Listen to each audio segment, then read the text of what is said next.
हमारा पहला प्रश्न है अभ्यास का।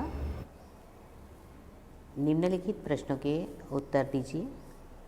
इसमें पहला प्रश्न है, यह पत्र किसने किसको लिखा? तो यह पत्र किरण ने अपने मित्र हर्ष को लिखा। प्रश्न नंबर 2, पत्र लिखने वाले का पता क्या है? पत्र लिखने वाले का पता मातृछाया, ऊंची शेरी, गांव मेसपुरा, तहसील बाबर और ज़िला बनासकांठा। प्रश्न नंबर 3, पत्र में क्या क्या वर्णन किया है?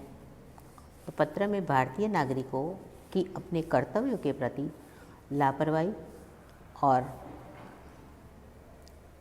सरकार के प्रति उनके शिकायती रवैये का वर्णन किया गया है। पत्र में क्या वर्णन किया है? भारतीय नागरिकों की अपने कर्तव्यों के प्रति लापरवाही और सरकार के प्रति उनके शिकायती रवैये का वर्णन किया है। प्रश्न नंबर 4, पत्र के अंत में किरण ने हर्ष के परिवारजनों को क्या कहा? तो पत्र के अंत में किरण ने हर्ष के परिवारजनों को प्रणाम कहा। उसके बाद प्रश्न नंबर 2, निम्नलिखित प्रश्नों के मौखिक उत्तर दीजिए। यह मौखिक नहीं है, हमें आपकी कॉपी में लिखने हैं, बराबर। तो पहला प्रश्न है, हम दूसरे देशों में उनके कायदे कानून का पालन करते हैं लेकिन अपने देश में क्यों नहीं? अब हम दूसरे देशों में उनके कायदे कानून का पालन करते हैं लेकिन अपने देश में नहीं, क्यों? तो हम में अपने राष्ट्र के प्रति गर्व और सम्मान की पर्याप्त भावना नहीं है। हम अपने देश की व्यवस्था को उचित महत्व नहीं देते। हमारे यहाँ का शासन भी सख्ती से काम नहीं लेता है। दूसरे देश अपने देश की व्यवस्था को बनाए रखना चाहते हैं, वे उसमें गर्व महसूस करते हैं। हम भी उनसे प्रभावित होते हैं, इसलिए हम दूसरे देशों में उनके कायदे कानून का पालन करते हैं लेकिन अपने देश में नहीं करते हैं। It's clear? समझ में आया आपको? ओके। तो हम में अपने राष्ट्र के प्रति गर्व और सम्मान की पर्याप्त भावना है। हम अपने देश की व्यवस्था को उचित महत्व नहीं देते। हमारे यहाँ का शासन भी सख्ती से काम नहीं लेता। दूसरे देश अपने देश की व्यवस्था को बनाए रखना चाहते हैं, वे उसमें गर्व महसूस करते हैं। हम भी उनसे प्रभावित होते हैं, इसलिए हम दूसरे देशों में उनके कायदे कानून का पालन करते हैं लेकिन अपने देश में नहीं करते। प्रश्न नंबर 2, हमारे देश की स्वच्छता की जिम्मेदारी किसकी है? तो हमारे देश की स्वच्छता की जिम्मेदारी किसकी है?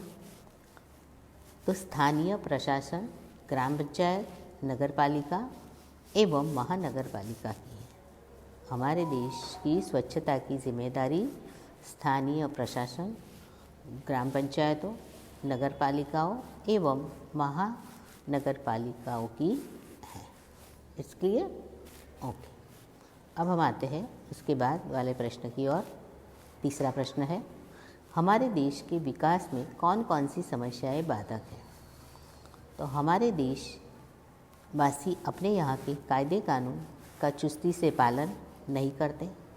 लोग हर खराबी के लिए सरकार को दोष देते हैं। वे अपने राष्ट्रीय कर्तव्य निभाने में रुचि नहीं लेते। अधिकारी लोग भ्रष्टाचार करने में ही हिचकते हैं। ये सारी समस्या हमारे देश के विकास में बाधक है। तो हमारे देश के विकास में कौन कौन सी समस्याएं बाधक है? बाधक यानी कि बाधाएं डालती है। तो कौन कौन सी? तो कि भाई देशवासी कायदे कानून का पालन नहीं करते हैं, फिर सरकार को दोषी ठहराते हैं, उसके बाद राष्ट्रीय कर्तव्य निभाने में रुचि नहीं लेते हैं, फिर भ्रष्टाचार करने में हिचकिचाते नहीं हैं। ओके। फिर देश के प्रति हमारा क्या फ़र्ज़ है? तो देश के प्रति हमारा यह फ़र्ज़ है कि हम कायदे कानून का पालन करें, देश की व्यवस्था को बनाए रखें सरकार और स्थानीय प्रशासन उसमें सहयोग दे और ऐसा कोई भी कार्य हम न करें जिससे देश की प्रतिष्ठा पर आ जाए।